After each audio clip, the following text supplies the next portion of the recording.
You ask Tiger to solve. This deals with linear equations with one unknown.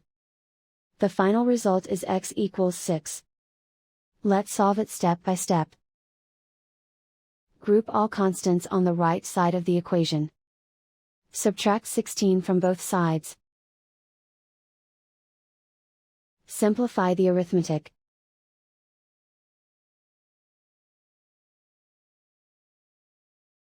Isolate the x.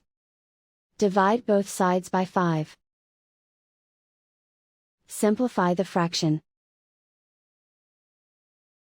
Find the greatest common factor of the numerator and denominator. Factor out and cancel the greatest common factor. And so the final result is x equals 6.